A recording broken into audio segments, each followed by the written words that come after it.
You scroll YouTube long enough and you'll notice something weird. Every Storytime animator, every breakout animation channel, every overnight success animation video, they're all 2D, flat characters, simple shapes, millions of subscribers. So here's the question no one seems to ask. If animation is bigger than ever on YouTube, why are there no 3D animators? And when I say no 3D animators, I don't mean none exist.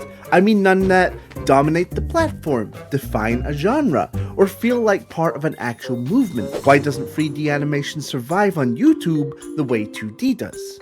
Now, there is one obvious exception. Nyan Anarchy, a storytime kind of cultural commentator kind of guy, exploded overnight last year, ironically with a video literally titled, "Why Are There No 3D Animators?" But here's the thing, we know there are 3D animators.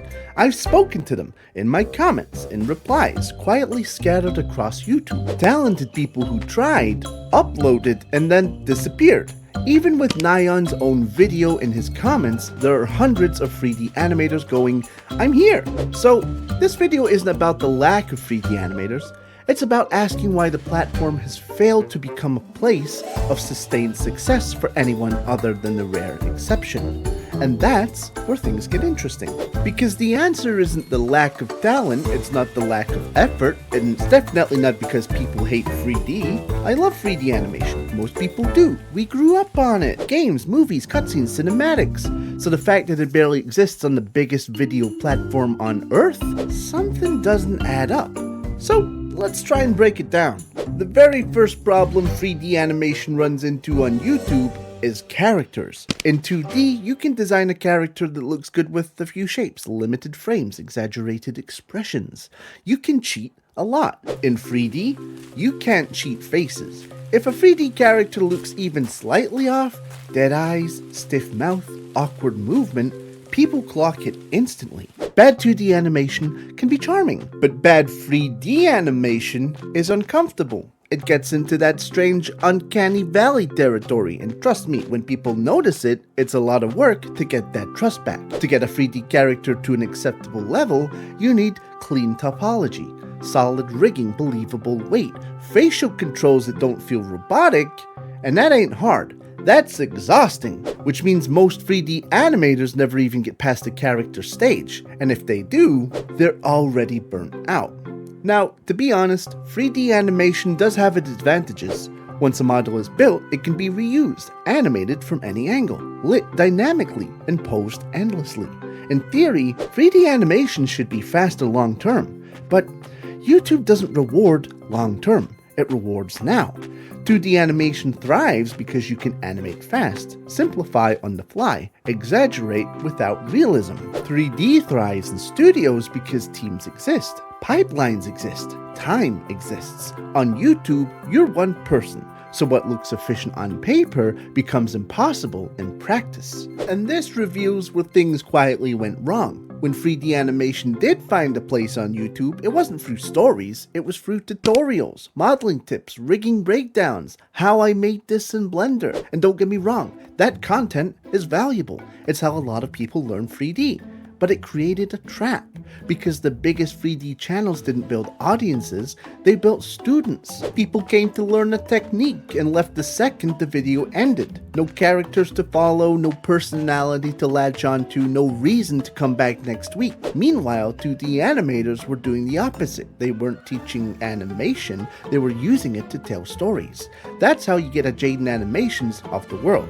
Not because the animation is complex, but because the voice is consistent. 3D creators tried Storytime too, plenty of them, but most of those channels hit the same wall. One big upload, solid response, then silence, because after the comments fade and the adrenaline wears off, you're staring down another 6-month production cycle.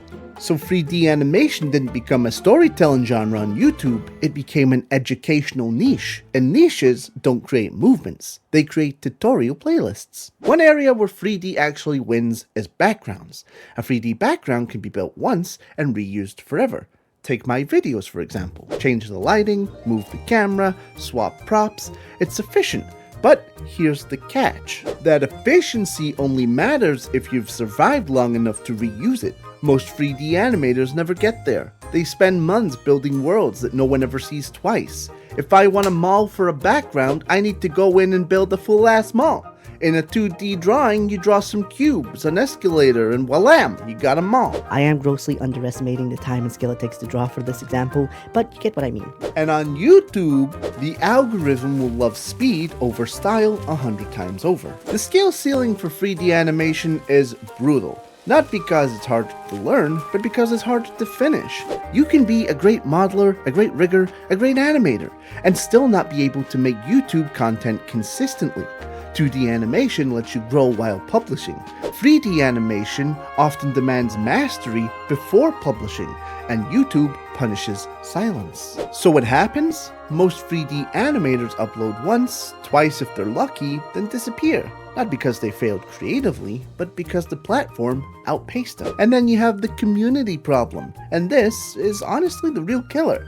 3D animation never really built a community on YouTube. 2D animation did. Creators reacted to each other, collaborated, shared audiences, formed a recognizable genre. They even do a show, Scribble After Dark. A bunch of animators tour and do shows together. 3D animators? They were alone. And here's the harsh truth. Being the only one doing something, no matter how good you are, gets you nowhere. Genres don't grow from individuals, they grow from scenes. Without peers, there's no momentum, no shared audience, no cultural gravity. A genre can die before it's even born. And you do have to ask, is the algorithm biased?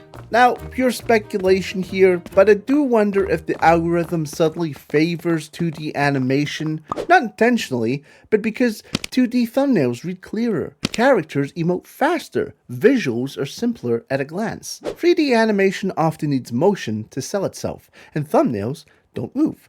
So again, this isn't proof, just an observation, speculation, something to think about. Then you have to think about the human element, which makes it feel like something deeper is going on. People connect more easily with 2D characters. Think classic Disney versus modern Disney. Hand-drawn characters feel exaggerated, expressive, emotional. 3D characters, even good ones, chase realism, and realism creates distance. 2D feels like a drawing talking to you. 3D feels like a model performing. That subtle difference matters online. People don't want perfect, they want relatable. Which brings us back round to the question of this video. Why does 3D fail on YouTube? And why did Neon Anarchy blow up? Was it timing? Character design? Understanding YouTube behind the scenes? Or simply filling a gap no one else had filled yet? Probably all of the above. He didn't just make good 3D animation, he made YouTube-ready 3D animation. And that difference is everything.